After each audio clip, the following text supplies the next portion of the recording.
I have great pleasure in welcoming His Excellency Narendra Modi, Prime Minister of the Republic of India. I invite him to address the General Assembly. नमस्कार साथियों, Good morning, friends. His Excellency Abdulla Shahid जी, His Excellency Mr. Abdullah आपको Shahid. अध्यक्ष पद संभालने की First of all, I would like to हार्दिक बधाई। warmly congratulate you on आपका अध्यक्ष assuming बनना the office of President of the सभी विकासशील UNGA. देशों Your becoming president और is a विशेषकर matter of pride for all developing small countries island developing and states के in लिए particular for small island गौरव की developing बात है। states. अध्यक्ष महोदय, Mr. President, गत 1.5 वर्ष से for the last 1.5 years, पूरा विश्व the world 100 साल has में been आई grappling सबसे with बड़ी the worst महामारी pandemic का it has सामना seen कर in रहा 100 years. ऐसी भयंकर महामारी में I pay tribute जीवन to गंवाने all वाले those who have lost their lives सभी लोगों in को the deadly corona मैं pandemic, श्रद्धांजलि देता हूं और and परिवारों I के साथ express my condolences संवेदनाएं व्यक्त to करता हूं। their families. अध्यक्ष महोदय, Mr. President, मैं उस देश का I प्रतिनिधित्व कर रहा represent हूं a country जिसे that mother is of democracy का proud to be Gaurav known हासिल है। as the mother of democracy. लोकतंत्र की हमारी We हजारों have had वर्षों की a महान great परंपरा रही। tradition of democracy that goes back thousands of इस years. 15 अगस्त को On 15th of Bharat August, ने India entered 75वें the साल में प्रवेश 75th किया। year of its independence. हमारी विविधता Our diversity हमारे सशक्त is लोकतंत्र की the पहचान है। identity of our strong एक ऐसा democracy. देश It is a country जिसमें that has दर्जनों भाषाएं dozens हैं, of languages, सैकड़ों बोलियां हैं, hundreds of dialects, अलग अलग रहन सहन different खान पान, lifestyles and cuisines. ये vibrant This is democracy the का best बेहतरीन example of a उदाहरण है। vibrant democracy. ये भारत के लोकतंत्र की ताकत है। The strength of our एक democracy छोटा बच्चा is demonstrated जो by the कभी fact that a little एक boy रेलवे स्टेशन who के at टी one स्टॉल पर time used to help अपने his पिता father की मदद at करता his tea था, stall at the वो railway आज station is today चौथी बार addressing the भारत के United प्रधानमंत्री के Nations तौर पर General Assembly for the fourth time UNGA को as संबोधित Prime कर रहा Minister है। of India.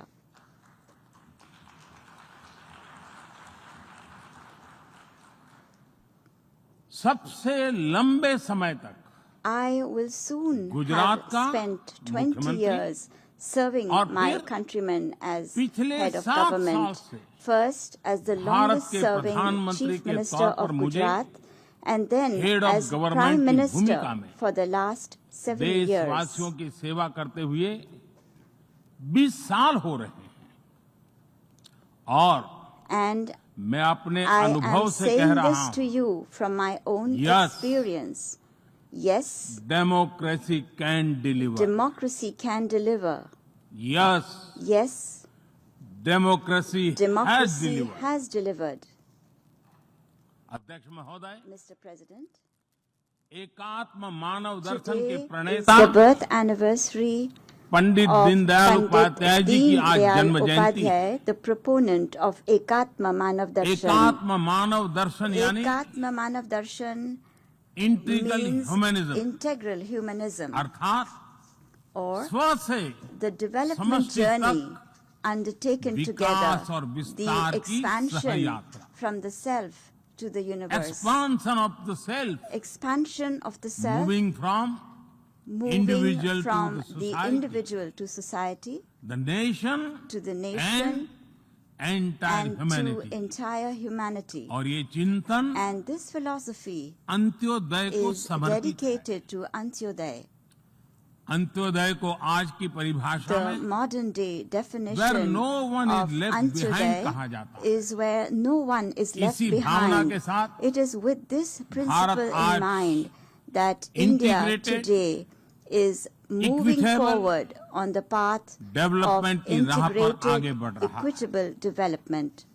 Vikas Our priority is सर्वसमावेशी that हो, development should be all inclusive, सर्वस्पर्शी हो, all pervasive, सर्वव्यापी हो, universal, सर्वपोषक and हो। one that nurtures all. यही हमारी प्राथमिकता है। बीते 7 वर्षों में During the last 7 years, Bharat में India has 43 brought crore over से ज्यादा लोगों को 430 million people बैंकिंग who व्यवस्था were से जोड़ा previously गया है, unbanked into जो the अब banking तक system. इससे वंचित थे। आज Today, 36 over करोड़ से अधिक ऐसे लोगों को भी 360 million people बीमा सुरक्षा who कवच मिला है, earlier could not पहले even imagine इस बारे में this सोच was भी नहीं possible, now have insurance 50 coverage as crore से security. ज्यादा लोगों को By giving over 500 मुफ्त इलाज million की people सुविधा देकर the facility of free Bharat ने treatment in hospitals, उन्हें quality India health has service से given them जोड़ा। access to quality health Bharat ने services. 3 करोड़ By पक्के घर building बनाकर 30 million बेघर, proper homes, यानी India has made होमलेस परिवारों को homeless families होम ओनर्स बनाया। homeowners. अध्यक्ष महोदय, Mr. President, प्रदूषित पानी polluted water भारत ही नहीं is a very big पूरे problem, विश्व not just for और India, खासकर but for the entire गरीब और world, and in विकासशील देशों particular की for poor and बहुत developing बड़ी countries. समस्या है।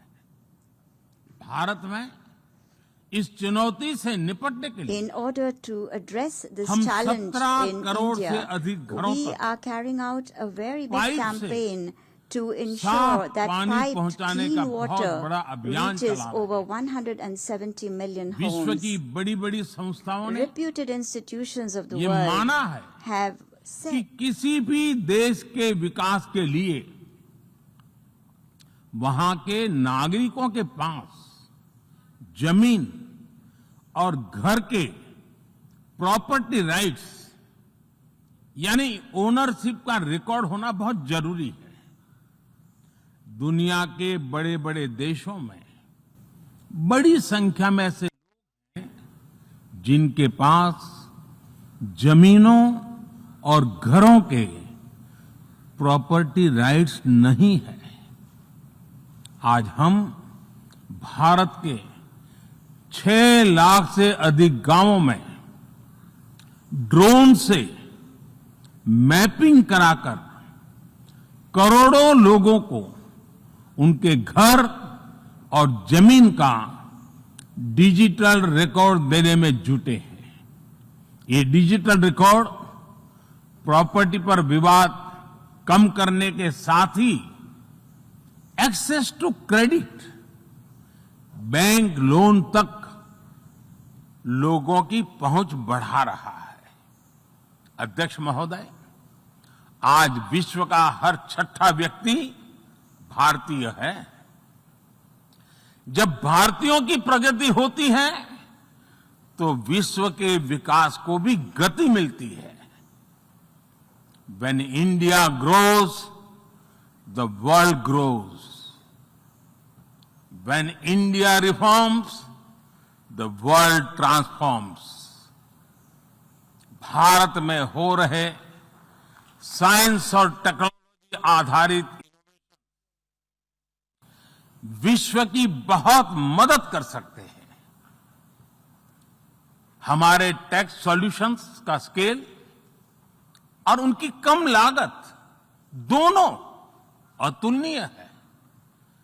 हमारे यूनिफाइड पेमेंट इंटरफेस यूपीआई आज भारत में हर महीने 350 करोड़ से ज्यादा ट्रांजैक्शन हो रहे हैं। भारत का वैक्सीन डिलीवरी प्लेटफॉर्म कोविन एक ही दिन में करोड़ों वैक्सीन डोज लगाने के लिए डिजिटल सपोर्ट दे रहा है। अध्यक्ष महोदय, सेवा परमो धर्मः, सेवा परमो धर्मः को जीने वाला भारत सीमित संसाधनों के बावजूद भी वैक्सीनेशन डेवलपमेंट और मैन्युफैक्चरिंग में जी जान से जुटा है। मैं यूएनजीए को ये जानकारी देना चाहता हूं कि भारत ने दुनिया की पहली डीएनए वैक्सीन विकसित कर ली है, जिसे 12 साल की आयु से ज्यादा के सभी लोगों को लगाया जा सकता है। एक और mRNA वैक्सीन अपने डेवलपमेंट के आखिरी चरण में है। भारत कोरोना की एक नेजल वैक्सीन के निर्माण में भी जुटे हैं।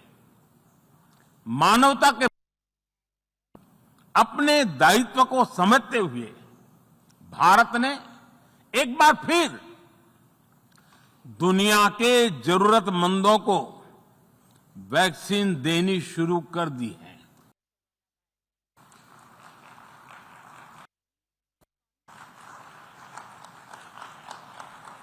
मैं आज दुनिया के मैन्युफैक्चरर्स को भी आमंत्रित करता हूं, कम वैक्सीन इन इंडिया। अध्यक्ष महोदय, आज हम सब जानते हैं कि मानव जीवन में टेक्नोलॉजी का कितना महत्व है, लेकिन बदलते हुए विश्व में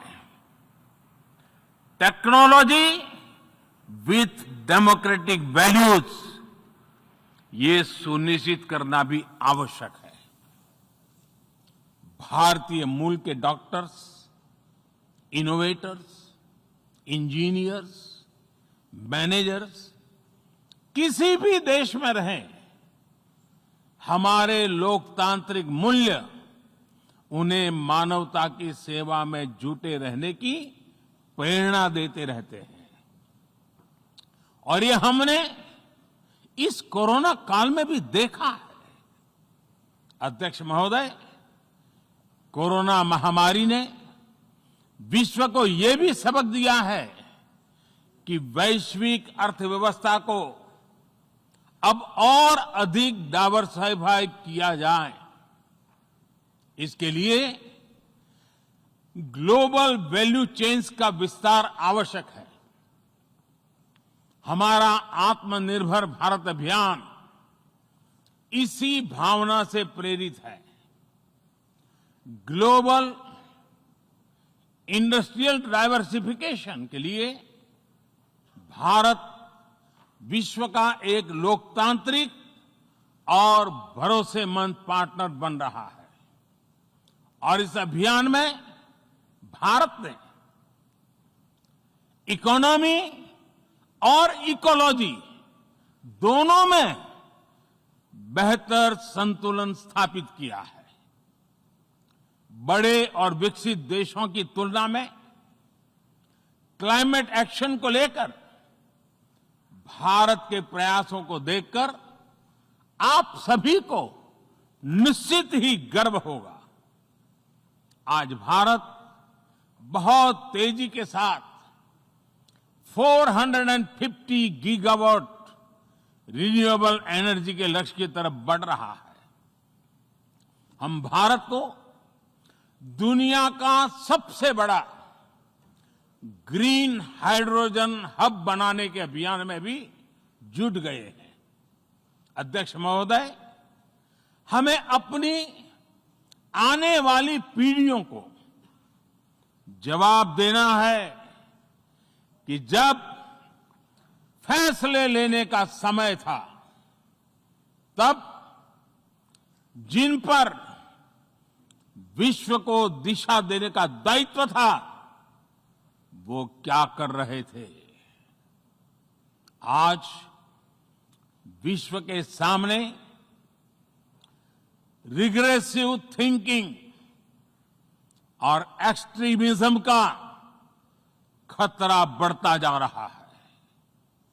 इन परिस्थितियों में पूरे विश्व को साइंस बेस्ड रेशनल और प्रोग्रेसिव थिंकिंग को विकास का आधार बनाना ही होगा। साइंस बेस्ड अप्रोच को मजबूत करने के लिए भारत एक्सपीरियंस बेस्ड लर्निंग को बढ़ावा दे रहा है। हमारे यहां स्कूलों में हजारों अटल टिंकरिंग लैब्स खोली गई हैं, इंक्यूबेटर्स बने हैं और एक मजबूत स्टार्टअप इकोसिस्टम विकसित हुआ है। अपनी आजादी के 75 वर्ष के उपलक्ष्य में जब हम आजादी का अमृत महोत्सव मना रहे हैं, भारत 75 ऐसे सैटेलाइट्स को अंतरिक्ष में भेजने वाला है जो भारतीय विद्यार्थी स्कूल कॉलेजों में बना रहे हैं। अध्यक्ष जी, दूसरी ओर रिग्रेसिव थिंकिंग के साथ जो देश आतंकवाद का पॉलिटिकल टूल के रूप में इस्तेमाल कर रहे हैं, उन्हें ये समझना होगा कि आतंकवाद उनके लिए भी उतना ही बड़ा खतरा है।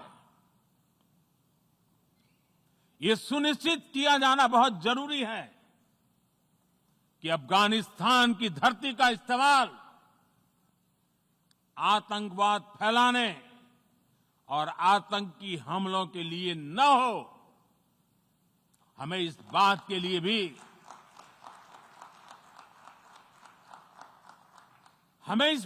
लिए भी सतर्क रहना होगा कि वहां की नाजुक स्थितियों का कोई देश अपने स्वार्थ के लिए एक टूल की तरह इस्तेमाल करने की कोशिश न करें। इस समय अफगानिस्तान की जनता को, वहां की महिलाओं और बच्चों को, वहां की माइनॉरिटीज को मदद की जरूरत है और इसमें हमें अपना दायित्व निभाना ही होगा। अध्यक्ष महोदय, हमारे समंदर भी हमारी साझी विरासत है, इसलिए हमें ये ध्यान रखना होगा कि ओशन रिसोर्सेज को हम यूज करें, एब्यूज नहीं। हमारे समंदर अंतर्राष्ट्रीय व्यापार की लाइफलाइन भी है। इन्हें हमें एक्सपांशन और एक्सक्लूजन की दौड़ से बचाकर रखना होगा। रूल बेस्ड वर्ल्ड ऑर्डर को सशक्त करने के लिए अंतर्राष्ट्रीय समुदाय को एक सुर में आवाज उठानी ही होगी। सुरक्षा परिषद में भारत की प्रेसिडेंसी के दौरान बनी विस्तृत सहमति विश्व को मैरीटाइम सिक्योरिटी के विषय में आगे बढ़ने का मार्ग दिखाती है। अध्यक्ष महोदय, भारत के महान कूटनीतिज्ञ आचार्य चाणक्य ने सदियों पहले कहा था, कालातिक्रमात् काल एव फलम पिबति। जब सही समय पर सही कार्य नहीं किया जाता तो समय ही उस कार्य की सफलता को समाप्त कर देता है। संयुक्त राष्ट्र को खुद को प्रासंगिक बनाए रखना है तो उसे अपनी इफेक्टिवनेस को सुधारना होगा, रिलायबिलिटी को बढ़ाना होगा।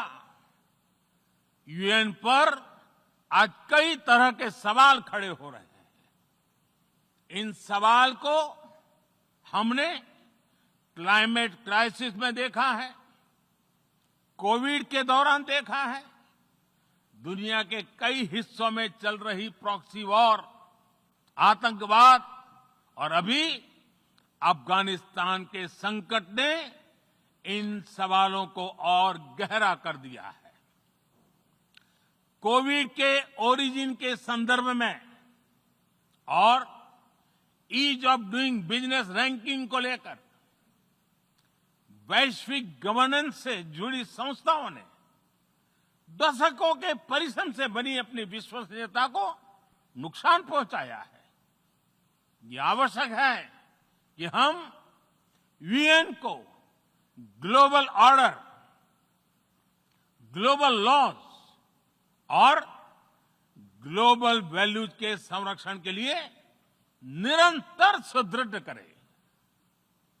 मैं नोबेल पुरस्कार विजेता गुरुदेव रविंद्रनाथ टैगोर जी के शब्दों के साथ अपनी बात समाप्त कर रहा हूं। शुभो कर्मोपोथे, शुभो कर्मोपोथे, ধরো নির্ভয় গান, সব দুর্বল সৈন্যস হোক অবসান। अर्थात अपने शुभ कर्म पथ पर निर्भीक होकर आगे बढ़ो, सभी दुर्बलताएं और शंकाएं समाप्त हो। ये संदेश आज के संदर्भ में संयुक्त राष्ट्र के लिए जितना प्रासंगिक है, उतना ही हर जिम्मेदार देश के लिए भी उतना ही प्रासंगिक है।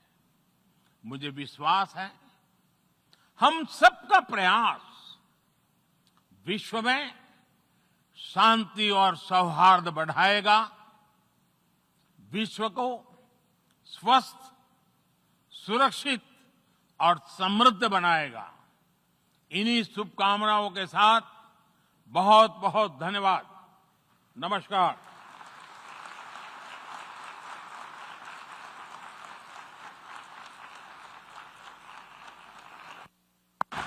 On behalf of the General Assembly, I wish to thank the Prime Minister of the Republic of India for the statement just made, and I request protocol to escort His Excellency.